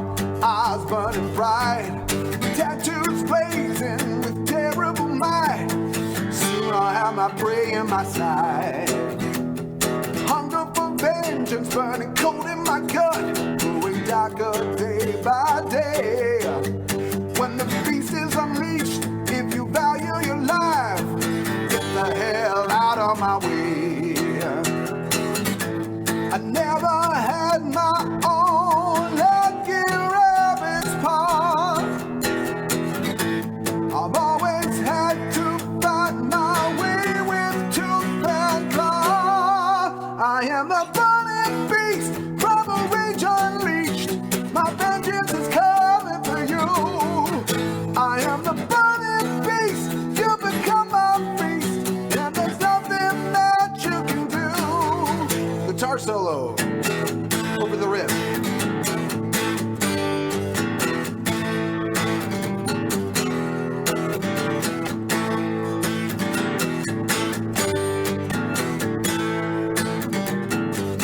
I am the burning beast from a rage unleashed. My vengeance is coming for you. I am the burning beast. You become my feast, and there's nothing that you can do. I am the burning beast from a rage unleashed. My vengeance is coming for you. I am the burning beast. You become my feast, and there's nothing that you can do. No, no, no.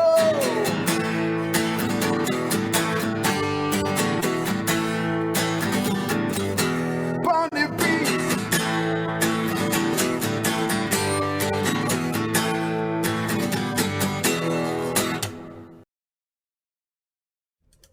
Oh yeah, I like that song. Both of today's songs are bangers. At the end of the night, at the end of the stream, could be night where you are. I don't know. It's going to be Ode to Warduke, so stick around for that. It's a banger. All right, we're gonna hit up the questions. As always, I'm gonna hit up the on-topic ones first, but then I will go through and clear them all out. So hey, if you have questions about in general about the game, it doesn't have to be about Simril Year 7 or these three champions. That's what I'm here for. We got about a half an hour. Belswin asks, assuming you have extra event tokens and you are fully epic on all three champions, which of the three event champions would you spend extra tokens on? I appreciate that they went through all of the qualifiers that I would have stated out, because it really is about, are you fully epic on all three before you're like trying to focus anything else? Warduke has the biggest multipliers. That's what I would say. Warduke has the biggest multipliers. Now, Shadowheart Ceramorphosis is a pre-stack multiplier. If you like me aren't big on the Warduke game with the positional formation abilities in inverted, then Shadowheart would be your target, because rocking that absolute adversaries formation once they all arrive, gonna produce a lot of numbers off that, right? Yeah. Yorven doesn't really have any multiplicative stacking stuff. Well, not with pre-stack multipliers off of an item support, at least. So, yeah.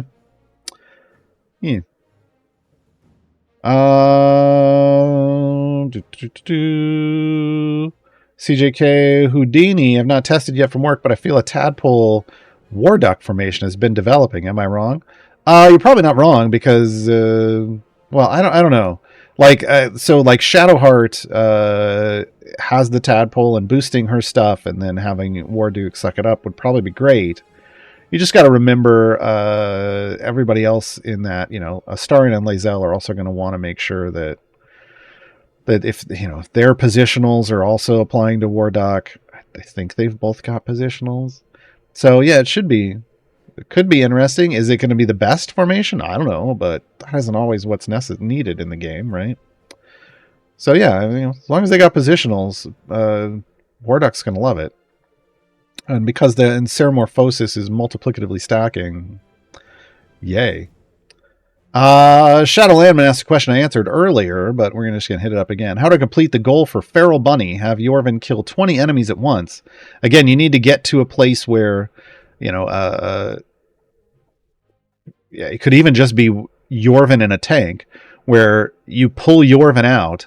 The tank can't kill anyone, so the health on the enemies has to be high enough. The tank can't kill anyone, but the tank can survive and tank up to 20 or more enemies. Then you drop Yorven back in, and they have to be in that left specialization choice. They have to be, because that's the one that gives them extra attacks and lets them hop around from enemy to enemy.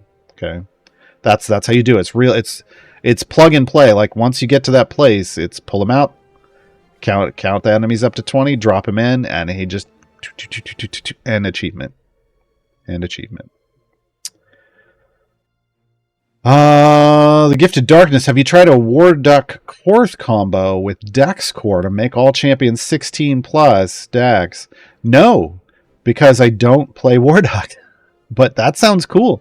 Look, there's a new Dexterous Core from this season, and it's in the regular path on the season stuff, so everybody can get it. It's right here. It's the one with wings. With the wing more winged. This one has like feathered eyebrows. This one has winged eyebrows. It is available, and I have fully supercharged it. I have a layout over here called I Want to Dex You Up. So yeah, I mean, that sounds entirely possible. It could be really interesting. It is, the buffs off that core are solid, so enjoy. Joythonis, when using Warduke with Nova in a 2-tank formation, what specialization do you give Nova? I don't know. Hold on. Once again, I want to remind everybody, I do not play Warduke. I understand how Warduke works. So what I'm going to do is what you can do here. And I'm going to look at, first off, we're going to look at this. Let's look at her abilities. She's in the frontmost column. Yeah. Increase the damage within 2 slots. So first off, if you're going to use Nova, it's going to change the crew to not within 2 slots, which means normally Warduke wouldn't get the crew. So, yeah, post-rework, Nova's not the greatest with Warduke, but hold on, there's ways to fix that. Let me get there. Contributes 1 sector every time. That's fine. Okay, that's fine. Don't care about this one, right? Yeah, that's fine. Okay. So when we get to the spec choices, crew now applies to all champions within 3 slots, but that means to all champions not within 3 slots, which would make it worse. You'd go tight knit. There's a very specific situation where you'd go new recruits, but I feel like you'd go tight knit. Now, here's what you would need if you're going to use Nova with Warduke, though. You'd need Valentine. Because Nova is going to now buff with Warduke. Nova's going to buff not within 2 slots. And Warduke would be within 2 slots, so wouldn't be getting the crew, which is Nova's only buff. So you need Warven. You need Valentine. Wow. It's because Yorven's out here. You need Valentine not within 2 slots, picking up that positional and giving it back to Warduke. So it requires more now to use Nova. Nova used to be a thing. Then Nova got reworked. Nova with Warduke, but not anymore. Max Hubert went in a Yorven and Warduke combo with a permanent Warduke ult. How is the residual damage taken calculated? Okay, so we're cutting it in half. I don't know which one applies first. I would hope, this is a Dev Insights question, I would hope that the percentage reduction would come in first and the flat reduction would come in second. That would make the most sense. But this is Idle Champions, and that's not always how they code things. Just being real. That's a good Dev Insights question. In fact, in case, Maxi Kubert, in case you're not there, I'm going to go ahead and actually put this in my thing to ask the next time there's a Dev Insights. Stop it. Stop telling me I did the wrong thing. There we go. So just in case you're not there, I will ask.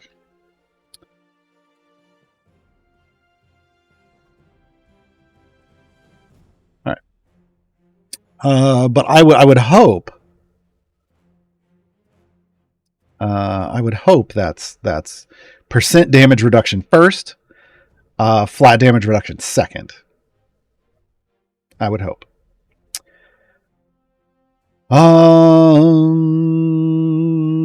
D2 Crafty one. So if you had to pick one out of the three to build up, again, I answered this at the top. The question is not enough, because then I've got to go into all the little qualifiers again, and the qualifiers are unlock every single champion, get enough favors so that all this is your order operations. Unlock every single champion, get enough favor so that all the variants show as green. Then do all three variants for all three champions. Okay. Then start, and then what I recommend after that is start alternating free plays between champions. Like what I will do is I will run on a new player account. I will run a free play for the same champion over and over until they get a gold chest.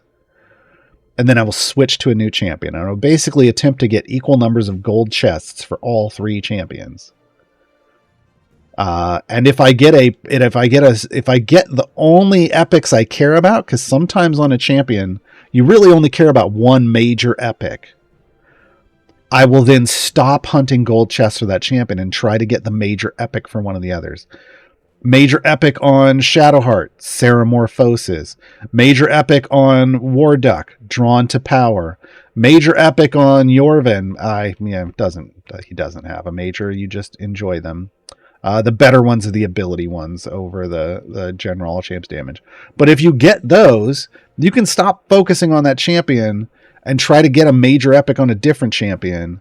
And then after that, you're just trying to get full epic. So the only thing where, which one do you focus on? Well, that only comes in, like Belswin said, is once you're full epic on all three. Most people aren't getting there. If you can get there, again, either Warduke, if you want to play Warduke's game, or Shadowheart. Those are the two primary targets. Talking about the efficient chest openings, Sarah Lafayette asks, I'm missing commons on a lot of champions. Why are my Electrums dropping duplicates when they do drop commons? Is that just luck? It's going to take just luck to eventually fill in your collection, but that's the rules of Electrums. Like, they're only going to drop a duplicate for an empty slot if there's nothing about, if it's an upgrade to that slot. They're only going to target that slot, I mean. They won't target empty slots for duplicates. But it will eventually drop there. Electrums will eventually take care of all of those empty slots in your collection. It's just going to take a little time. Don't fret. Headhunterama, how did you get 114 silver Shadowheart chests? Was it from running a free play to level 50 and resetting a bunch? I set mine to 51, but yes. Yes. I set my Modron to 51 when I'm running that, but I basically had almost a 500,000 tokens after using all of my bounty contracts.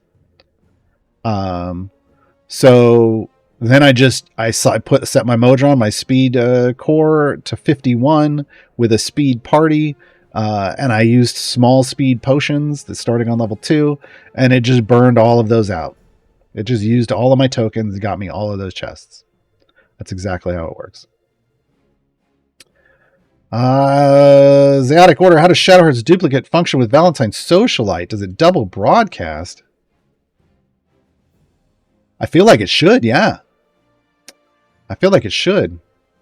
Because what's going to happen here is... Well, let's see. Is it counting it? Let's look at Valentine, see if it's counting it twice.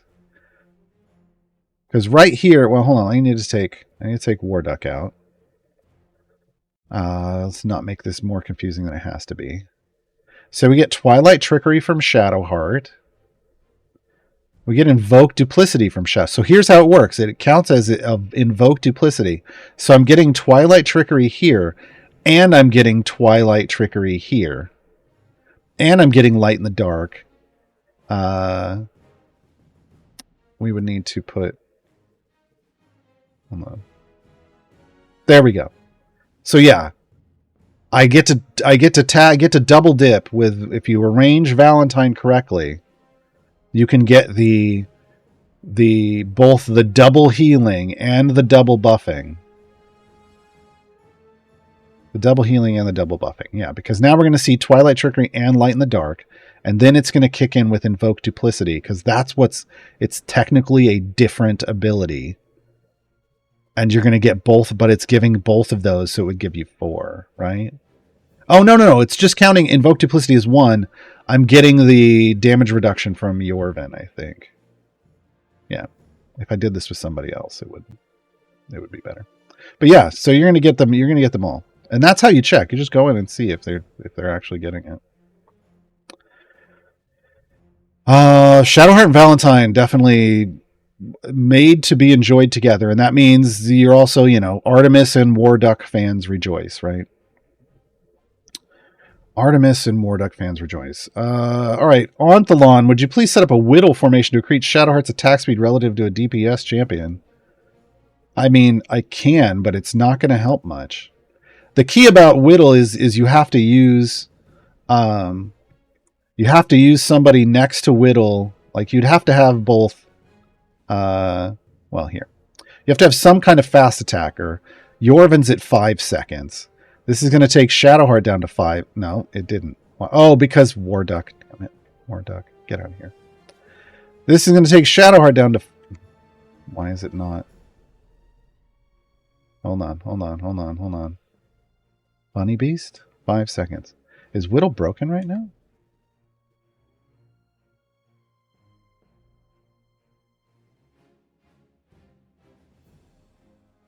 No, there it is. Okay. I just wasn't there yet. This would only take me to 5 seconds. You have to put somebody that's fast next to Whittle to get Shadowheart to go faster, right? For guidance, for stacking guidance. Is it worth it? I don't think so. Because normally you want your DPS next to Whittle too. Because you want Whittle's Vampiric Gaze buffs.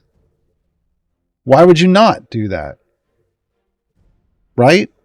So Whittle isn't really how you would want to do this, because Whittle's going to be speeding up your DPS and Shadowheart. Not really working. Okay? You'd want to use other champions that have flat attack speed reduction. This could be like a Virgil. But then you'd want Virgil, never mind, because you'd want Virgil buffing Shadowheart too. Yeah, it's guidance. Let me tell you, guidance was not, it was a neat idea, but guidance needs to build up on a level and not be consumed. They're already changing how guidance works, because guidance cannot increase your damage in Dungeons and Dragons. So it just needs to ramp up to 5 and then stop, and then keep you at that level. It doesn't work that way though. So I really just think guidance is not great. It's not a great spec choice to choose, because anyone that you're using to buff DPS pretty much also needs to be next to your DPS, or anyone you need to buff Shadowheart's attack speed would also want to be next to your DPS, and then you lose the functionality. You lose the functionality. I get it, Layloken. You can get people down really fast, but your DPS wants to be next to them, which ruins the whole Shadowheart thing. It then keeps their 1-in-1 in line with the DPS, and guidance won't stack up. So there just isn't a way to do guidance that really makes any sense right now. There might be some funky thing out there that makes it work. I haven't figured it out yet. And I don't know that it's... And I just think it's probably not. If it's really one very unique formation, then that makes it not really worth it. which is unfortunate, but it is what it is. So Shadowheart specializations are really not as great as we would like to see them. They're just really funky to make work, and guidance I just think doesn't work. Moanulu, my Bud seems to be broken. Oh, did you get Bud's buggy? In some adventures, Bud shows E260, but champs can kill E280 enemies. In other games, Bud shows 280, but can't defeat E260. Oh, I don't know about the other way around. If you're having problems the other way around, I don't understand. But there's a bug in the game that my community has dubbed Bud's Buggy, where you can do just ridiculous things.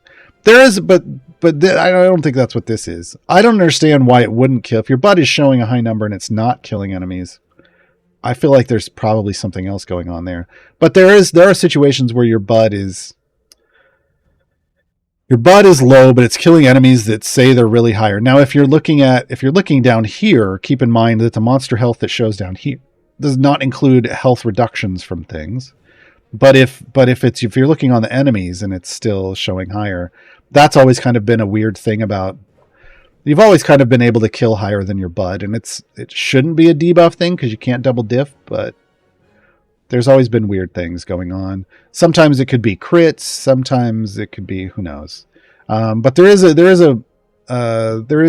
a bug around Bud in this game, so Bud is not reliable. What's super reliable for you is just how far are you going on your adventure. You can't always trust even Bud anymore. Base DPS is a lie. We all know this. Running average is also a lie, but it doesn't lie usually as much. Bud was usually using Bud in combination with the area you can push to is your best way of figuring out how strong a formation is. Unfortunately, Bud's now buggy. And I've sent some very detailed report. I feel like detailed reports, clips of videos of me showing what's going on, and they haven't had time to really figure out what the problem is. Yeah. Babylon Wanderer, how are your character portraits showing the skins? I'm using the OG UI, so this is the original classic UI, and the classic UI just takes pictures. It's like little selfies of all the champions and whatever they're wearing each day. It's like Idle Champions Insta. Whereas the default UI is what's now referred to as gamepad UI, console UI portraits. There we go. Console UI portraits. And these are the mugshots. These are the one-off hand-drawn mugshots. All of this art is drawn specifically for these pictures, so they did not go through and then draw art for all of their skins. They just show you the faces of the champions, and I can't stand it because it looks like they're judging me for my formation building. So I like to go with the OG. This is the original classic UI. So you just turn those console portraits off. And then you get to see their skins too.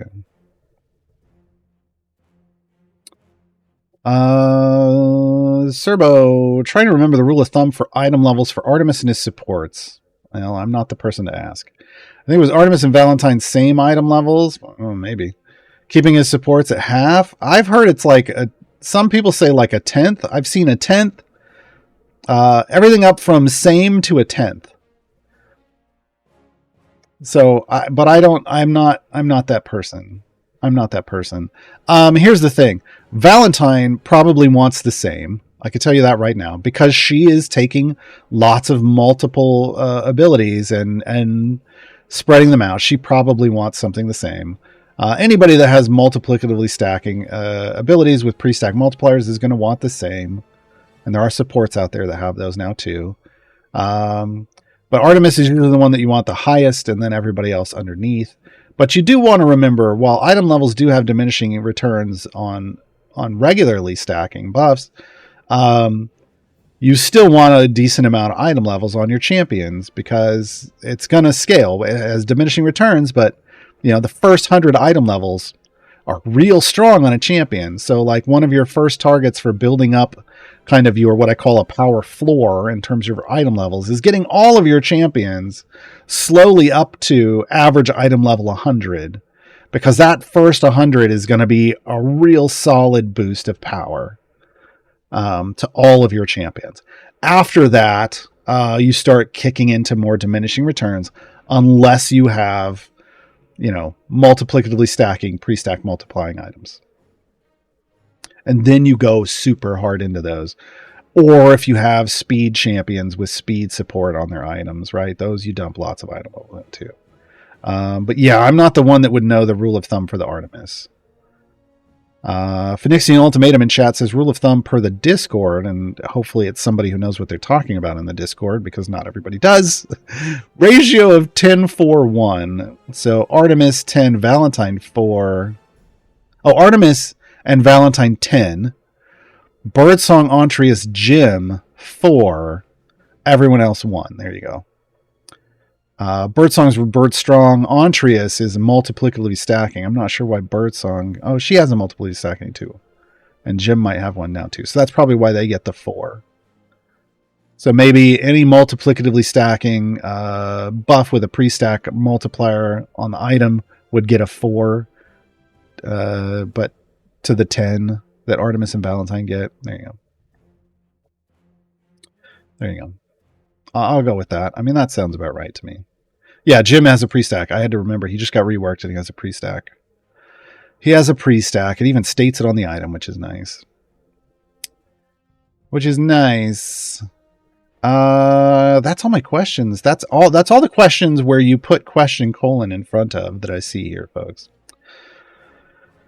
That I see here.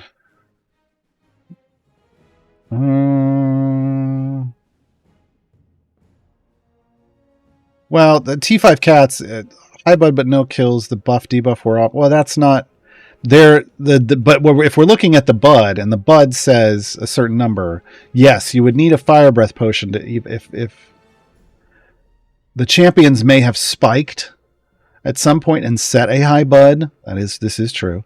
And if you're not running a familiar and a fire breath, then you're not riding that bud as far as it could take you. So there is something to try, is just throwing a fire breath potion on. When I'm doing deep runs, I always have one. I always have one on. So to me, that's kind of default mode. But yeah, if it could have been a bud spike because you built up a large number of enemies, large numbers of debuffs, got maybe a good lucky crawl or something. Yeah, there's reasons why your bud would be high. Your bud would be high, but you wouldn't be killing. And the big one is if you don't have a fire breath potion on. Headhunter Rammer, who are a few recent champions that are good against armored enemies? Recent? I mean, I don't know if we have recent.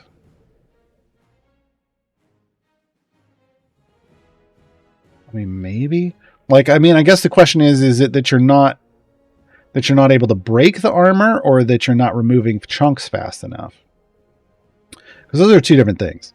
Gosrick can make it so that the value you need to punch through armor is lower.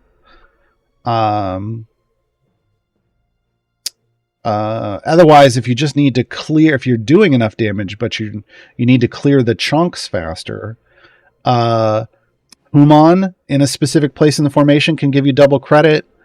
And Esmeralda can give you double credit. So for every one hit that would break an armor, you'd lose 2. And if you use both of them, you get even more. They work together. Yeah, you would look for things like that. Now, you're also then following that up is if your bud is high enough to break through armor, looking for champions that can add bud-based damage to your party, or who have a feat that adds bud-based damage. Human has an immolation feat that adds bud-based damage to their own attacks. These are ways you can chew through armor faster, but Gosrick's the only one that can lower the value of your armor. But all of these, the extra credit and the bud-based stuff implies that you are doing enough damage. that you're doing enough damage to remove armor segments. And then you get bonuses. Gosrick reduces that threshold. Yeah. What's your streaming schedule on CNE look like for the holidays?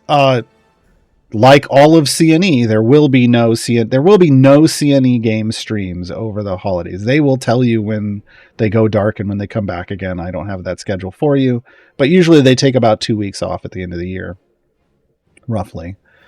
So at some point here in the next couple weeks, I would say there's probably 2 weeks of CNE streams left, and then 2 weeks of no CNE streams, and then they'll slowly start to come back in the new year. Yeah. Now, I will be changing my streaming schedule up over the holidays. I'll be streaming a little more. Like probably one extra day. Rough Rider, do you have any special plans for GG2E on Pearl Harbor Day? No. Probably not. Hanorama with the last question, because we got to get out of here. If I don't have a bunch of familiars and still want to automate a level 51 reset to get Shadowheart chest, what's the best way? Say I have 7 to use. You put, so whenever you're running a minimum, whenever you don't have a lot of familiars, 1 on the field is the minimum you need. 1 on click damage if you're doing short runs, and then 1 on each of the champions that you're running. So if you have 1 on the field and 1 on click damage, with 7 familiars, you'd be able to put 5 champions in the formation. You would want as many of those as speed champions as possible. And that would be the minimum. Now you could give up champions and pick up the items faster. There is some speed there. It might be worth it. So if 2 champions aren't speed champions, this might go faster. But yeah. So you just minimize. You always get 1 familiar out on the field and 1 on click damage, so you can click kill your way through to 51 quickly, and then 5 champions. And then 5 champions. That would be it. Not a problem. Krolak, there's a bug. There's some bugs going on in the game. That's my answer to your question. If you see weird damage things happening with Birdsong or with debuffers, there's bugs. That's the answer. It's not that they work that way normally. We're on our way out. Thank you to all of you for asking the questions and showing up, even if you didn't ask questions. Thank you to Gabe for grabbing all the questions. I am out. There are no more streams until Tuesday. On this channel. However, I stream on my channel, twitch.tv/Gaarawarr. You can see it right down there. I'll even throw my name in the stream, and you can go give me a follow over there. I play Idle Champions on Mondays and Wednesdays, and then the rest of the week when I stream, I play other games. We've paused Baldur's Gate 3 for the moment because there were some problematic bugs, and I know they put in a patch. I haven't had a chance to test it. And we just started a new game up that I am absolutely enamored with, and we'll be playing today. Join me in about an hour over on my channel as we play Dave the Diver. You might expect the game to be about diving. That's what I expected. That's not what I'm spending a lot of time doing, not diving. But that's fine. So come join me and Dave. And I like to voice. Dave has his own voice. Hi. Hey everybody, I'm Dave the Diver. I dive. Hi. Come hang out with me and Dave as I do custom VO for Dave as we play through. It's been a blast though. It's so much fun. I will see you there then. Enjoy Ode to Warduke. Bye everybody.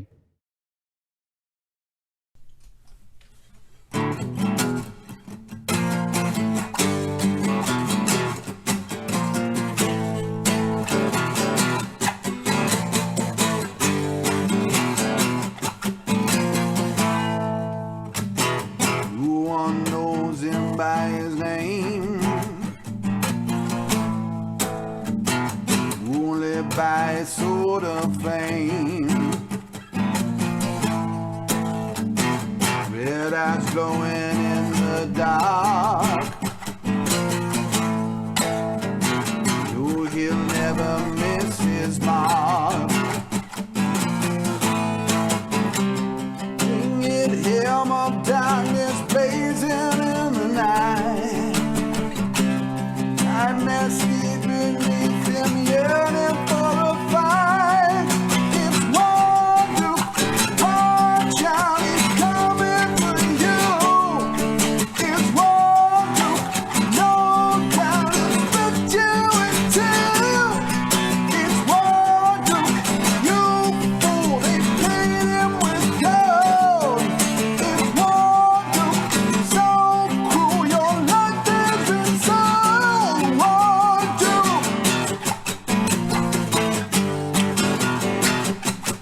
he just find the mess he makes.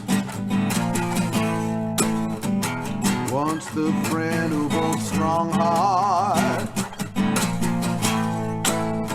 his evil ways tore them apart. The Heartstone made him evil, now he shuns the light. Once he was a